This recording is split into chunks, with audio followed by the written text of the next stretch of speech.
doing my best to make you part of us. Alright, yes, welcome back to Versus the Rest. Today we're going to watch a video from the O'Keefe Media Group. Usually they try to hide and get people to say what they wouldn't say if they knew that they were filmed. But I don't know if that's legal or not, but I guess sometimes it's needed. They don't want to be in the news. They don't want people to talk about them. They don't want to be anywhere on the radar. Why not? I don't know, but I suspect it's probably because it's easier to do things when people aren't thinking about it. All of these financial institutions, they buy politicians. You can take this big ton of money, and then you can start to buy people. I work for a company called BlackRock. Meet Serge Varley, a recruiter at BlackRock. Let me tell you, it's not who's the president. It's who's controlling the wallet. You have so much power and influence. It's And who's that? the hedge funds, BlackRock, the banks. These guys run campaign financing. You can buy your candidates. Obviously, we have this system in place. First, there's the senators, and these guys are rich. You got 10 grand, you can buy a senator. Give you 500K right now, no questions asked. Yeah. I'm gonna do this. We're done. Does everybody do that? Does BlackRock do that? They have unlimited money. Who wins? You're so good. They're my pocket at this point.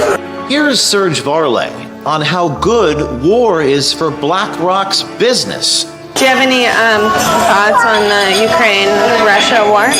Yeah, I mean, I do have thoughts. What are they? Ukraine is good for business. You know that, right? I'll give an example. Russia blows up Ukraine's grain silos. Price of wheat's gonna go mad up. Ukrainian economy is tied very largely to the wheat market, global wheat market. Prices of bread, literally everything goes up and down. This is fantastic if you're trading. Volatility creates opportunity to make profit.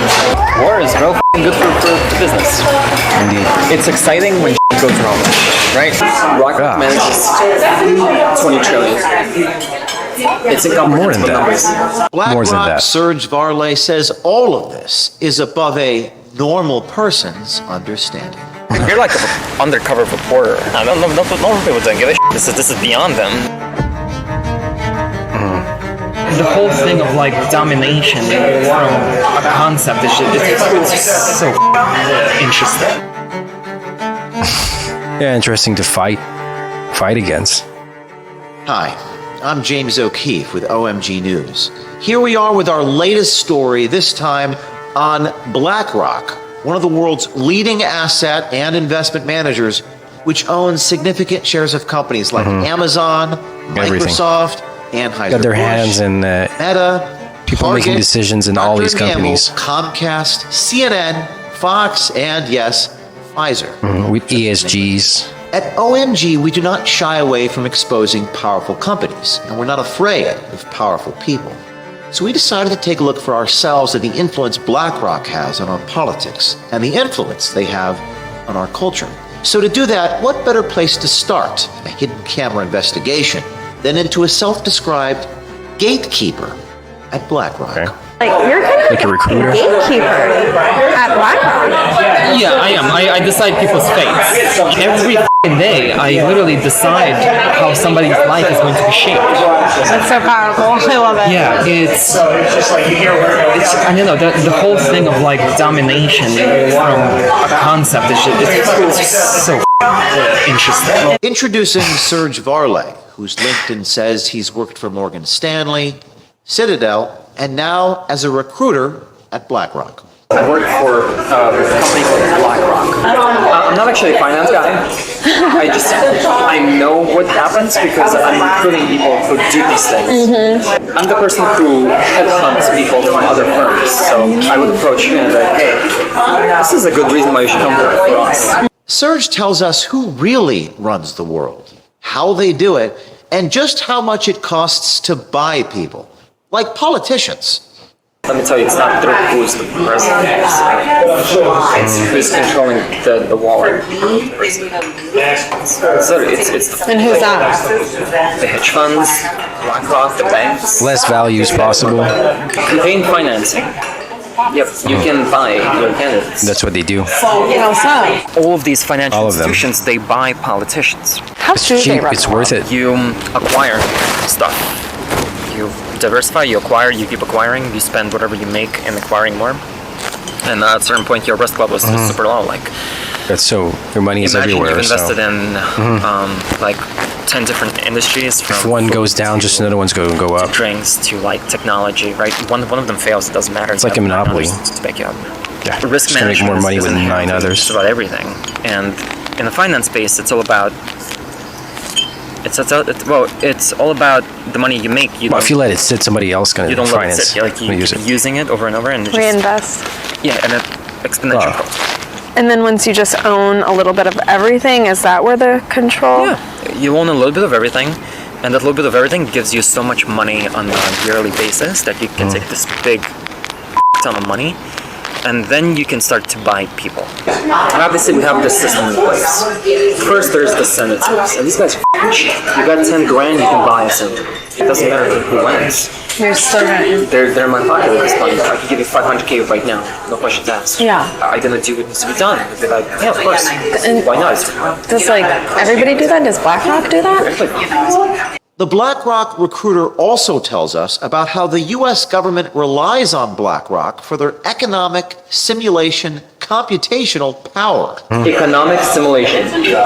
They need to understand the impact of something, right? They're gonna like raise the interest rate, for example. It's gonna create this cascade of various factors that people aren't, they're not sure what it's gonna do, basically. And just how f***ing great the Ukraine war is for business. Do you have any thoughts on the Ukraine Strange, you Russia passed 2 war? times the same thing. Ukraine is good for business.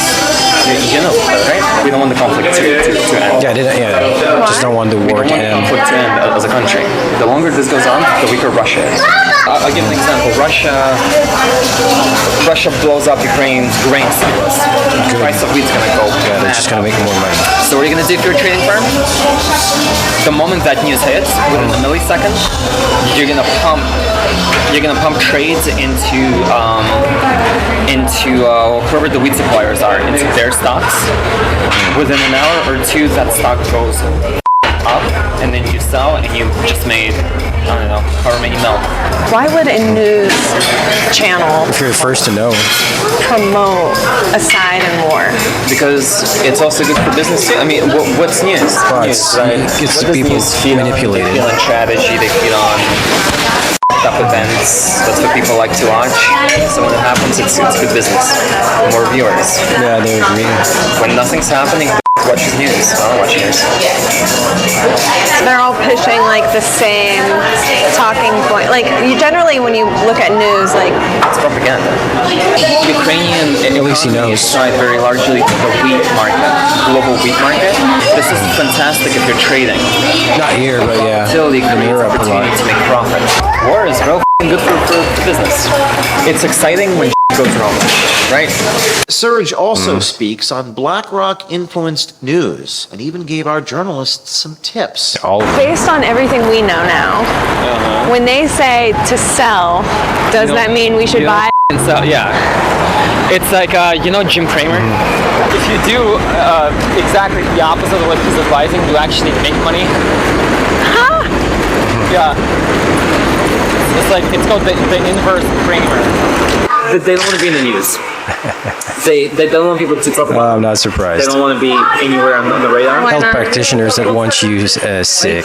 Don't know, but I Sarah. suspect it's probably because it's easier to do things when people aren't thinking about it.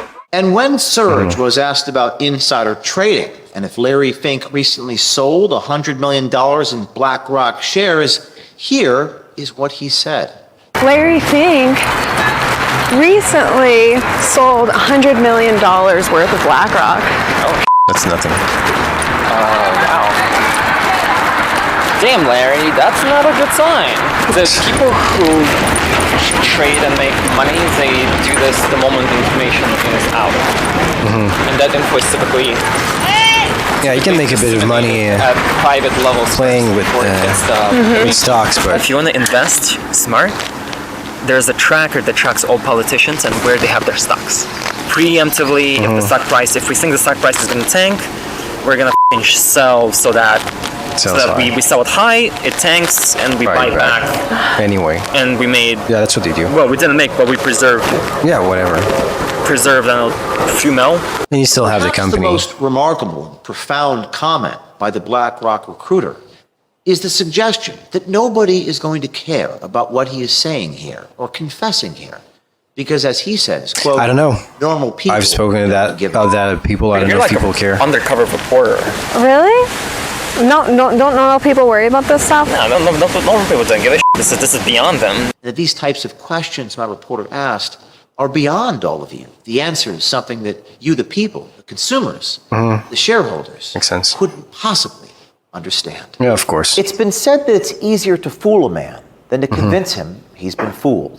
There That's is no entirely question true. that many Americans are still asleep who may not want to wake up. They don't want to to wake up. necessary illusions. They won't even accept Hope a and single, believe, like just to accept a single conspiracy being true, just like breaks all the rest of the walls. And they don't want to deal with that. They just want to like do everything they can to like not hear about it, to not care about it, to say that it's all fake, to say that it's just fake news. If it was true, it'd be on whatever like mainstream news channel they like their world would crumble. And I agree, at first it's kind of hard, but it's a necessary step in order to grow in the right direction. If you're living a lie, you'll never reach to the right conclusions.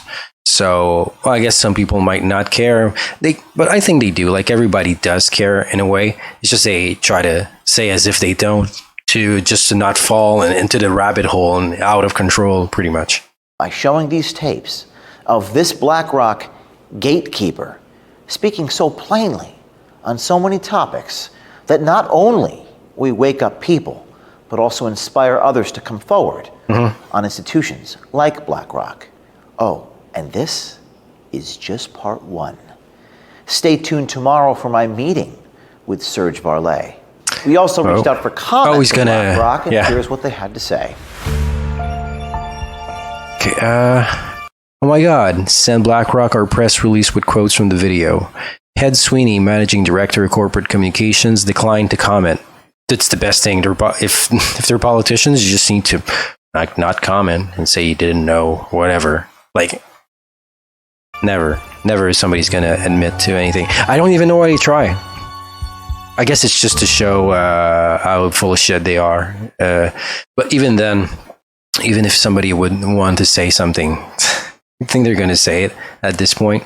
Like, nobody's like strong enough in any of those companies. And BlackRock, like, yeah, Larry Fink sure is a big guy in BlackRock, but they're all in this together. So like nobody wants to be kicked out and be poor and need to work at a normal job once you hit that level. I mean, they could. Well, I don't know. Maybe they would get killed too. Deleted his picture. Wow. I didn't want for people to know what he looks like. Wow. All right, so let's stay tuned for part 2. I'll try to do another reaction video on that. I hope you liked it. I'm sorry if I bring you bad information sometimes. I think it's very important to know what's going on. What can we do as just one person? Not much. All we can do is wake up enough people until it becomes the norm. Once the norm is set in, there's social pressure, and then the rest kicks in. We don't need to wake up that much people. We just need like 10-15% of the people that are woken up, that can communicate well their ideas and bring right information and show them that there's a better way. And eventually, like the castle is going to fall, the cards are going to fold, and truth and reason will win. I don't know for how long, but that's going to be a whole another deal and a whole another new defeat. I don't know. I don't say. I lost the word. But anyway, the work isn't done. But the first thing we need to do is to wake up as many people as we can to, I guess, the cold hard truth. There's sometimes some conspiracies that are kind of useless. May they be true or not. But I think that to know that these big investment firms have their hands in everywhere, and all politicians, I think it's something very important. I don't know if the system is fixable with voting. maybe they can just sway the votes any way they want. But rule of thumb, if you vote for somebody that's entirely independent, that is no affiliation with a party, and of course that tries to relate the most you can to your values. If you have time to watch those unknown politicians, I'm sure some of them would surprise you. And if you don't vote, oh, I don't know. I seriously, I can only encourage you to vote against these. Don't vote for like the second best and the second one that the television says that shouldn't win. It's still not the right solution. It's control opposition. Like, I mean, I don't trust entirely Trump or just anybody that's there. Maybe RFK. I don't know. It would be a very long in the making control opposition. He's been 40 years at this, but you never know. But you're still better to vote for an individual than just not voting, I believe.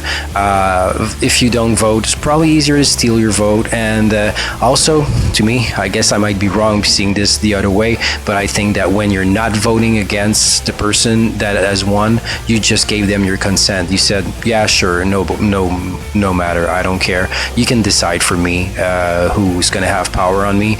And I wish it wasn't like that. I wish that, like, if there was a way for kind of like anarchists to just say, you know what, since I don't vote, I'm out of the system. I wish they could have what they wanted. They won't. Fact is, most people want to be controlled, want to have a leader, a minimum leader. I don't know if they want to be controlled, but they want to have a leader, somebody that takes the decisions that they don't want to take. And the majority of people are like that. We're not gonna like change humanity. We're not gonna change the nature of humans. That's the way we are. So I mean, there's no hope for anarchy.